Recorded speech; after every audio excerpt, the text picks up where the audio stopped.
Gold, trusted gold buyers. మీరు తాకట్టు పెట్టిన బంగారాన్ని విడిపించి ఈ రోజు ఉన్న మార్కెట్ ధరకు కొనబడను.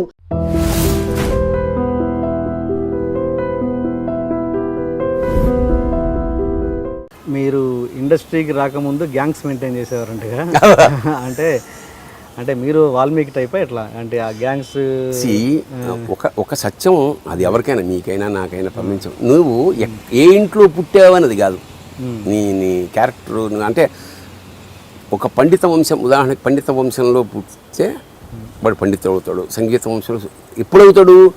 ఆ పక్కన వాడి ఫ్రెండ్స్ ఎవరో ఉన్నాడో, నీ ఫ్రెండ్స్ ఎవరో చెప్పు, నువ్వేమిటో నేను చెప్తాను. ఒక సామెత. కరెక్ట్. రైల్వే క్వార్టర్స్ మాది. మాకు జస్ట్ బార్డర్గా అమాల్ బస్తీ ఉండేది. అమాల్ బస్తీ అంటే ఎక్కువ గూండా బ్యాచ్, అది దొంగతనాలు చేసి జైల్లోకి వెళ్ళి, అంటే అసలు అప్పుడే పూస్తున్న పువ్వు ఆల్రెడీ గట్టిగా పెరిగిన ముళ్ళు ఆ పక్కన ఉంటే ఎట్లుంటుంది? మేము వాళ్ళని ఇన్ఫ్లుయెన్స్ చేయకపోతే వాళ్ళు మమ్మల్ని ఇన్ఫ్లుయెన్స్ చేశారు. అంటే పత్తాలు ఆడడం, పతంగులు ఎగిరేయడం, ఎక్కడికో వెళ్ళి చేపలు పట్టడం, మెల్లిగా చిన్న దొంగతనాలు చేయడం ఇంట్లోనే. అంటే మేము పెట్టుకునేవాళ్ళం అన్నమాట స్కీమ్. ఇక మాకు పెద్ద సినిమా చూడడం అంతే. సినిమా 40 పైసలు ఇంత చేస్తే ఎట్లా సినిమా డబ్బులు సంపాదించాలి? కొట్టేయాలి. ఏమి there is no other way. పేపర్లు అమ్మాలి, చెంబులు అమ్మేయాలి, తప్పేయాలి. ఇవే ఇట్లా అమ్మే క్రమంలో ఏంటంటే నేను అంటే ఇప్పటి వరకు ఇది రివీల్ చేయని సత్యం ఏంటంటే, కొట్టేయడం చాలా తెలివితే. మామూలు చదువుకున్న వాడికన్నా చదువుకోని వాడికి ఎక్కువ తెలివితేటలు ఉంటాయి బతకడంలో నేను నమ్ముతారు. అంటే చదువువాడు ఇలా ట్రావెల్ అయిపోతున్నాడు జీవితం. ఒక సినిమాలో హీరో మంచివాడైతే ఇలా అవుతుంది, చెడ్డవాడితే ఇలా గ్రాఫిక్. మా నాన్న లాల్చీలు వేసుకునేవాడు. మా నాన్న మెమొరీగా అది కూడా నాకు లాల్చీ వేస్తే మా నాన్నకి చిలక్కోయికి తగిలిస్తారు కదా, అందులో డబ్బులు ఉంటాయి. మా నాన్న జీతం ఎంత? 700 అన్న. ఎప్పుడైనా ఉంటే 10 రూపాయలు, 5 రూపాయలు, 3 రూపాయలు, 2 రూపాయలు, 1 రూపాయి. నాకు కావాల్సింది రూపాయి లేదా ₹10 బిళ్ళ కథం.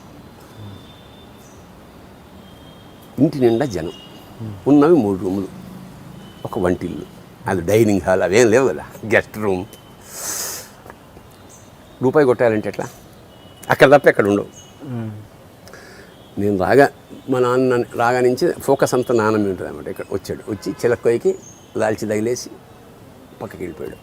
ఇక నేను అటు ఇటు తిరిగి నా చొక్కాని ఆయన తగిలించిన దానికే నేను తగిలిస్తా. ఓకే, అట్లా సేమ్ ఉండేవా ఇద్దరు? నాది. ఇప్పుడు నేను ఇది తీసి ఆయన లాల్చీకి చొక్కా తగిలిస్తా. ఈ భవిష్యత్తులో ఎవరన్నా ఇట్లా చేస్తే చాలా బాగుంటుంది. ఇప్పుడంతా కార్డుల సిస్టమ్ కాబట్టి కుదరదేమో.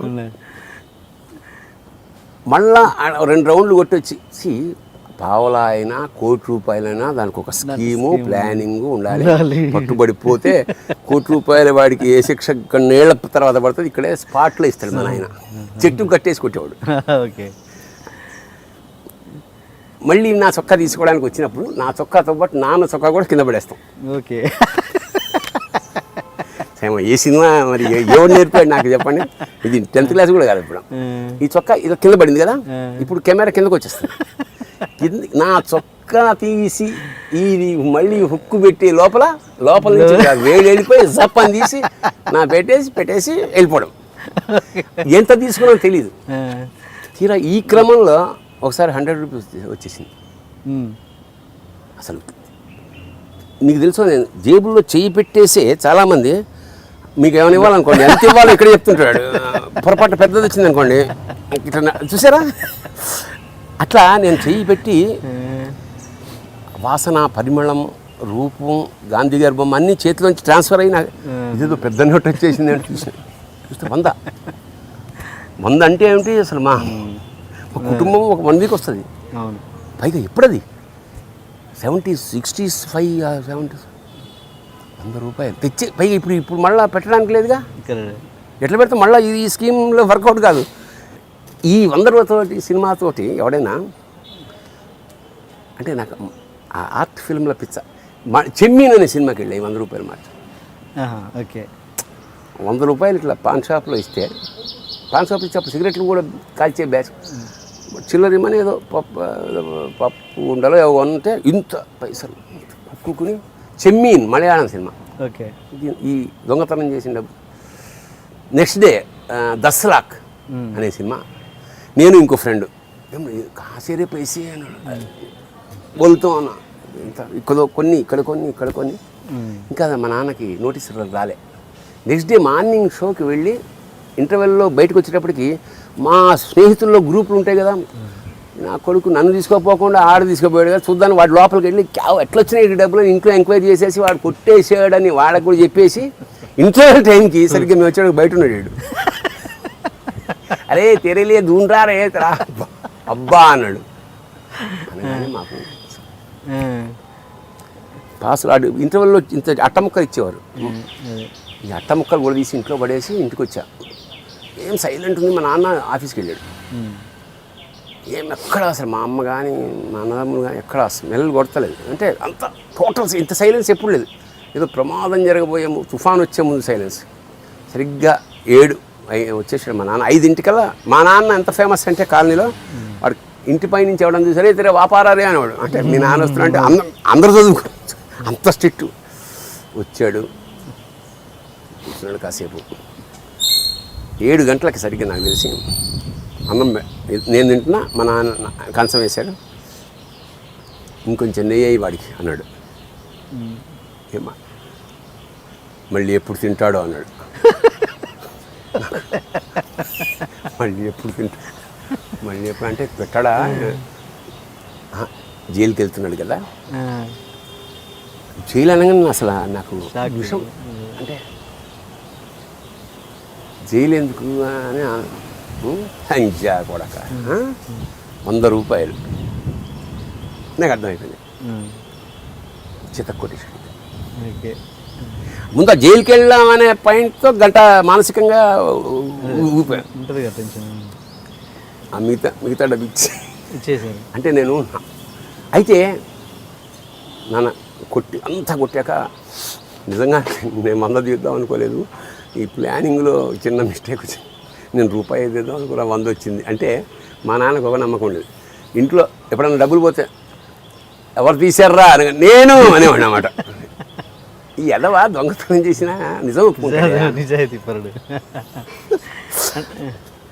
ఈ మజా ఎప్పుడైతే ఈ ఇంట్లో దొంగతనం, పేపర్లు బయట దొంగతనం, ఎవడన్నా ఊళ్ళు వెళ్ళిపోతే వాళ్ళ ఇంట్లో ఉండే ఇత్తడి గ్లాసులు పాతవి అవి అంజలి టాకీస్ దగ్గర కింద సెకండ్ హ్యాండ్కి అమ్మేయడం, ఇలా ఒక నేర ప్రవృత్తి వచ్చేసి అక్కడ ఆ ప్రాంతాల్లో గుంటిపాండు అని ఒక అతను పోలియో వ్యాధిగ్రస్తుడు. కానీ విచిత్రం ఏంటంటే ఆ పోలియో కాలు సన్నగా ఉంటుంది కదా, దాన్ని ఆయుధంగా వాడేవాడు. ఎట్లా ఇట్లా వచ్చి పోలియో కాలుని ఇలా పట్టుకుని ఫ్యాట్ మనం కొట్టేవాడు మెడ మీద. వాడు హౌట్, అది ఎముక. ఇట్లా గ్యాంగ్ వార్ అంతా మాకు తెలుసు. వాళ్ళ శిష్యులు పాన్ షాప్ దగ్గరికి వెళ్ళి డబ్బులు ఇవ్వకుండా అన్నా కానా అంటే సిగరెట్ ఇచ్చేస్తే ఇది మాకు చాలా గ్లామరస్గా ఉండేది. ఇప్పుడు ఇవాళ రోజుల్లో హీరో అంత పూర్వం మంచి రాముడు, డ్రైవర్ రాముడు, ఉత్తముడు అట్లా ఉండే. ఇప్పుడు దొంగ, నీచుడు అట్లా ఉన్నాయి కదా. అట్లాగా నెగిటివ్ క్యారెక్టర్ని వాడి పేరు చెప్తే సిగరెట్ ఇవ్వకుండా అది మాకు గ్లామర్ అయిపోయింది. ఓకే అని అట్లా వాడి పేరు చెప్పి ఎట్లా అంటే మనం ఆ గ్యాంగ్లో చేరాలి. ఆ గ్యాంగ్లో చేరే క్రమంలో మా వాడు ఒకటి చేరాడు. చేరిన ఎక్స్పీరియన్స్ చెప్తే మేము ఆపేసాం. ఎందుకంటే మరి చాలా సాంప్రదాయకమైన కుటుంబం అది. అక్కడ లోపలికి వెళ్ళిన తర్వాత ఆ గ్యాంగ్లో చేరడానికి ఒక ప్రాసెస్ ఉంది. వాడిని తీసుకెళ్ళి ఒక చార్చ్ చేసి రూమ్ నెంబర్ ఉంటుంది, అందులో పడేస్తారు. అన్నం పెట్టరు, సాయంత్రం వస్తారు, కొడతారు, భరించాలి.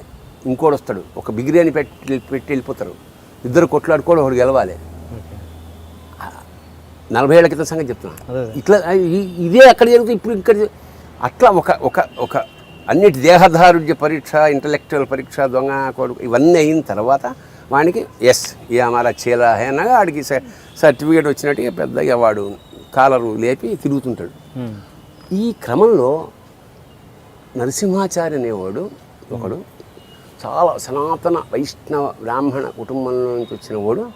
అందులో అట్రాక్ట్ అయ్యి వెళ్ళిపోయి తర్వాత స్మగ్లర్ అయ్యి ఢాకాకి వెళ్ళిపోయి తర్వాత ఎప్పుడో బాగా కూలింగ్ గ్లాస్ అంటే మేము బీకామ్ చదివే రోజుల్లో వాడు కారులో అట్లా ట్యాక్సీలో దిగితే కళ్ళు గిరజాలు అసలు ఏంట్రా అని అంటే ఢాకా అంటే పెంపకం ప్రాసెస్సు. నాకు వాడు కలిసినట్టు నాకు రాళ్లపల్లి గారు కలిశారు, మా గురుగారు. So my shifted to drama. ఆ పీరియడ్ ఉంది 16-20 పీరియడ్లో నువ్వు ఎవరు ఫోకస్ చేసి అది అట్రాక్ట్ అయితే అటు వెళ్ళిపోతాడు. వాడిని అదే అట్రాక్ట్ చేసింది. నాకు ఇంట్లో భయం, మా నాన్న వీళ్ళందరికన్నా డేంజరస్, ఈ పాండులు గిండులు ఏం పనికిరావు మా నాన్న అంచేత ఇక్కడ మనం ఏడైందేంటి అని ఆడపిల్లలాగా బయటికి ఏడు తర్వాత ఏం చేస్తావు, ఇక మాటలు లేవు కొట్టుడే ఇక.